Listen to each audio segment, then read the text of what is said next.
vous, chez vous, en ce dimanche 21 février, premier dimanche du Carême. Je vous lis l'Évangile selon saint Marc et puis je le commente brièvement. En ce temps-là, Jésus venait d'être baptisé. Aussitôt, l'Esprit le pousse au désert, et dans le désert, il reste 40 jours, tenté par Satan. Il vivait parmi les bêtes sauvages, et les anges le servaient. Après l'arrestation de Jean, Jésus partit pour la Galilée, proclamer l'évangile de Dieu. Il disait: les temps sont accomplis, le règne de Dieu est tout proche, convertissez-vous et croyez à l'évangile.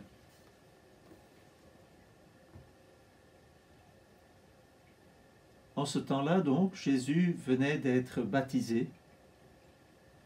Il fut donc baptisé par Jean. Et aussitôt, l'Esprit le poussa au désert. Jésus est poussé au désert.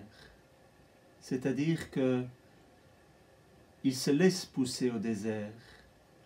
Il fait la volonté de Dieu et il plaît à Dieu que Jésus, aussitôt baptisé, aille au désert. On peut être surpris de cela.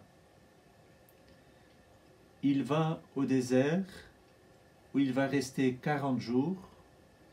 Il sera tenté par Satan. Il vivra parmi les bêtes sauvages. Cela peut être aussi une image de ce qu'est la vie chrétienne. Dès que nous sommes baptisés, dès que nous sommes devenus des enfants de lumière, le combat spirituel commence. Par le baptême, il y a l'exorcisme. Nous sommes arrachés de la main du démon. Nous sommes arrachés aux puissances des ténèbres et nous devenons des enfants de lumière. Nous devenons des enfants de Dieu. Voilà pourquoi il y a le combat spirituel. Et ce qui est beau, ce qui est grand dans cet évangile, c'est de voir que Jésus, à peine baptisé, va au désert. Il nous précède dans le désert. Dès le début de notre vie, nous savons que Jésus lui-même est passé par là.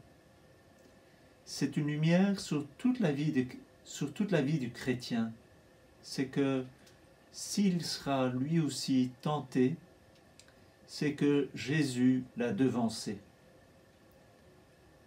Nous, frères et sœurs en Christ, baptisés, nous sommes le corps du Christ. Jésus, il est notre tête.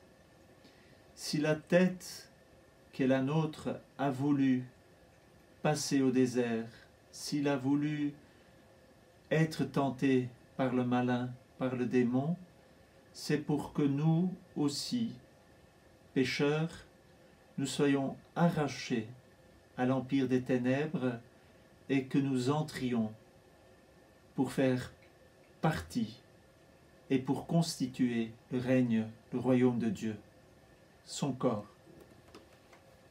Jésus y resta 40 jours et il vivait parmi les bêtes sauvages et les anges le servaient.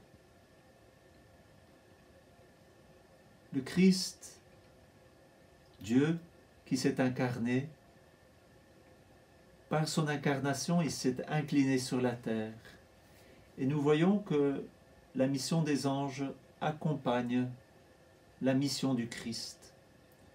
Nous verrons le Christ, nous avons vu déjà les anges lors de la naissance de Jésus à Bethléem. Nous les voyons ici, mais nous les verrons encore dans la passion du Christ et dans sa résurrection. Toute la vie de Jésus est ponctuée par la présence des anges. C'est le ciel qui s'incline et c'est le ciel qui s'ouvre et qui se manifeste. C'est après l'arrestation de Jean que Jésus part en Galilée. Toute la vie de Jésus est ponctuée aussi par la présence de Jean. Jean précède Jésus dans sa conception, dans sa naissance, dans sa mission, dans sa mort. Et une fois sa mission accomplie, le précurseur s'efface et Jésus est rendu manifeste. Et il vient proclamer l'évangile de Dieu. L'évangile de Dieu, c'est la bonne nouvelle qui est dite, et c'est en sa personne qu'elle est dite. C'est le royaume qui est au milieu de nous. Il disait, les temps sont accomplis, le règne de Dieu est tout proche. Les temps sont accomplis. Si Dieu a voulu créer l'homme, c'était pour que l'homme ait part à sa vie, pour que l'homme ait part à la vie divine, pour que l'homme ait part à la béatitude de Dieu. Et toute la Bible, du récit de la création jusqu'à l'Apocalypse, nous manifeste l'économie du salut qui trouve son accomplissement dans le mystère du Christ. Rappelez-vous ce qui est dit, ce que Jésus dira à la croix, tout est accompli. Tout est accompli dans le mystère du Christ. Toute la loi de Moïse, les prophètes, tout est là en vue de la manifestation du Fils de Dieu et en vue de la manifestation des fils de Dieu que nous sommes, le mystère de l'Église. C'est en nous que le mystère de Dieu est accompli. Alors que nous ayons une profonde espérance pour commencer ce temps du carême, pour vivre ce temps du carême, sachant que Jésus nous conduit, sachant qu'il est notre chemin, que c'est l'Esprit Saint qui nous pousse pour que nous puissions être purifiés, pour que nous puissions être plus profondément attachés à Jésus, plus profondément frères et sœurs les uns des autres, plus profondément attachés les uns aux autres, sachant que le Christ est passé par la mort, qu'il est descendu dans nos déserts, dans nos cœurs, dans nos épreuves, pour éclairer notre nuit, pour rafraîchir lorsqu'il fait trop chaud, pour humidifier là où c'est trop sec, pour assouplir là où c'est trop raide. Alors que nous sachions et que nous sachions choisir les bons moyens pour vivre ce carême.